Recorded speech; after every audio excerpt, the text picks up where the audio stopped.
So I guess the biggest question on everyone's mind right now is, where is Binance holding all of their cash? What is happening to the client money, and why couldn't people withdraw over the weekends? So I found a really interesting interview. Let's get it.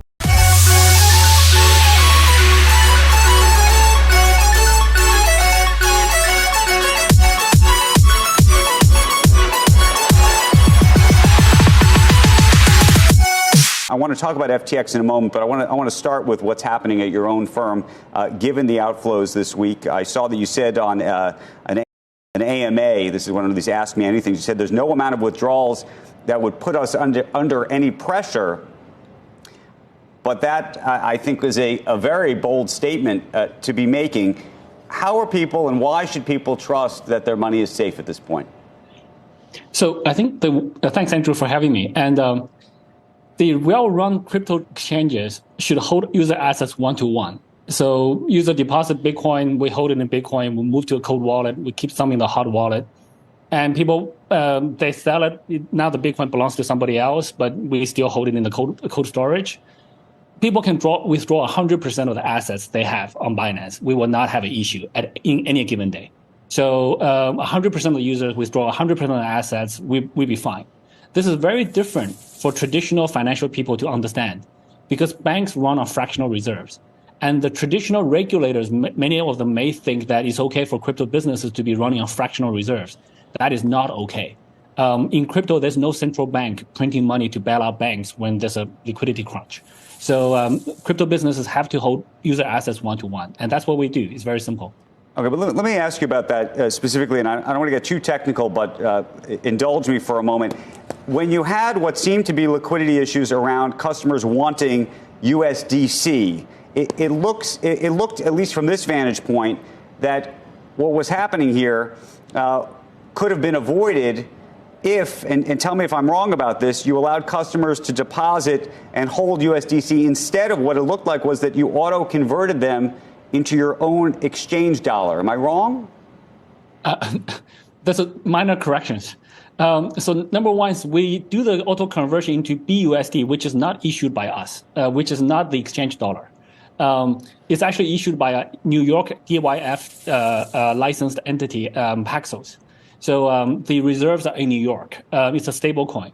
The problem we had before is we have many different types of stable coins on Binance. And, Bitcoin trades against USDC, Bitcoin trades against BUSD and the USDT. There's TUSD, there's a bunch of other things.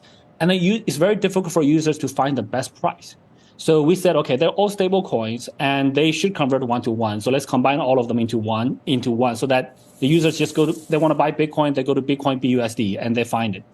On the deposit and withdrawal, we do the conversion. We have channels to convert them one-to-one. But the channels we have actually have to go through a bank, because to convert from BUSD to USDC, we have to sell BUSD into US dollars, cash in a bank, move it to a different bank account, and then buy USDC at a different institution. So that day, we had more users trying to buy or trying to deposit BUSD and withdrawing USDC. And we ran out of that. And the bank that does the conversion doesn't open until 6 hours later. And that's a bank in New York. So we were actually blocked. This issue was actually caused by a bank.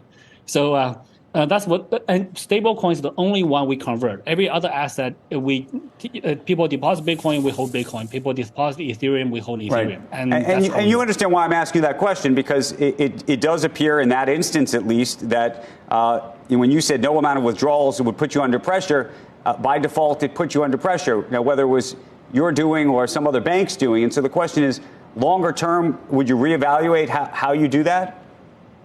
So we have the assets to convert. So there's no margin, no leverage. We just needed the bank to open. So the bank opened 6 hours later, it was fine. So banks don't work for 24 hours a day. Banks only work for a few hours a day. And when you try to And when banks are shut down, when banks are closed, you try to withdraw money, it doesn't work. That's exactly the same situation that happened. And we allowed people to withdraw other stable coins onto other platforms to do conversion if they want. So there was not a liquidity issue. It was just there was a conversion issue that was going through the bank.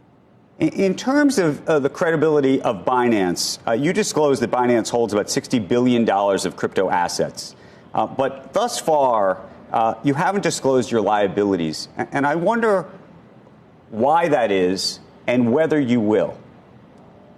Yeah, so we are working with firms to do the audited financials, liabilities, etc.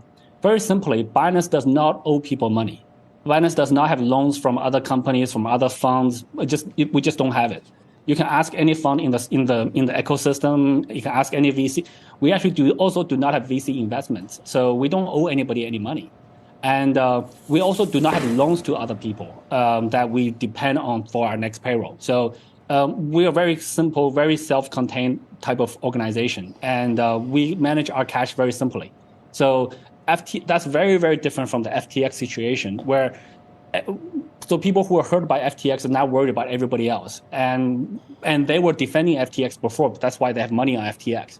So, but just because they're bitten by one snake doesn't mean that every other animal is the same.